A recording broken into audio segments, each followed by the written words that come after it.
का नाम है मेहनत के फल। एक गांव में दो दोस्त रहते थे। एक का नाम मोहन और दूसरे का नाम सोहन था। दोनों में बहुत ही गहरी मित्रता थी। मोहन बहुत ही धार्मिक व्यक्ति था। वह हमेशा भगवान की भक्ति में लीन रहता था, जबकि सोहन बहुत ज़्यादा मेहनती था।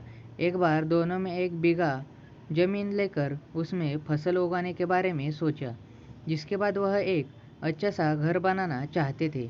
इसके बाद दोनों दोस्तों ने खेत खरीद लिया।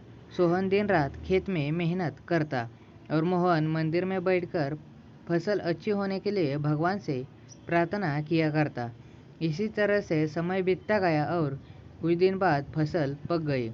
फसल पकने के बाद उसकी कटाई करके उसे बाजार में जाकर बेच दिया। उसके बाद उन्हें अच्छा पैसा मिला। इस पर सोहन ने कहा कि इसमें से मेरा ज़्यादा हिस्सा है, क्योंकि मैंने दिन रात एक करके खेत को खाद पानी देकर फसल उगाई है। लेकिन यह बात सुनकर मोहन गुस्सा हो जाता है और कहने लगता है कि धन का ज़्यादा हिस्सा मुझे मिलना चाहिए, क्योंकि मैंने अपने खेत में अच्छी फसल होने के लिए भगवान से प्रार्थना की है और जब तक भगवान की मर्जी ना हो तब तक कोई भी कुछ नहीं कर सकता। दोनों इसी बात को लेकर लड़ने लगे।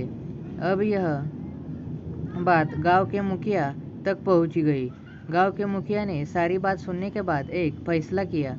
मुखिया ने दोनों दोस्तों को चावलों की एक एक बोरी दी, जिसमें चावलों के बीच छोटे छोटे कंकड़ मिले हुए थे। मुखिया ने कहा, इस चावलों की बोरी को घर ले जाओ और इसमें से सुबह तक चावल और कंकड़ अलग अलग करके लेकर आओ। फिर मैं सुबह फैसला करूँगा कि फसल का ज़्यादा धन किसको मिलना चाहिए। दोनों अपनी अपनी चावलों की बोरी लेकर घर चले गए। सोहन अपने चावलों की बोरी को खोलकर उसमें से कंकड़ अलग अलग करके में लग गया। मोहन अपनी चावली की बोरी को लेकर मंदिर में चला गया और भगवान से चावलों से कंकड़ को अलग करने के लिए प्रार्थना करने लगा। बोले, ही भगवान, मेरे चावलों से कंकड़ अलग कर दो। दोनों अगली सुबह मुखिया के पास पहुँचे। सोहन ने तो पूरी रात जाकर चावलों से एक एक करके सारे कंकड़ अलग कर दिए। इस पर मुखिया बहुत खुश हुआ और मोहन ने अपनी बोरी मंदिर से ले जाकर ऐसी की ऐसी मुखिया के सामने रख दी और मुखिया से बोला, आप बोरी को खोल कर देख लीजिए। मुझे भगवान पर पूरा विश्वास है कि इस चावल की बोरी से सारे कंकड़ निकल चुके होंगे। लेकिन जब मुखिया ने चावलों की बोरी खुलवाई तो देखा सारे कंकड़ चावलों के बीच ही मौजूद थे।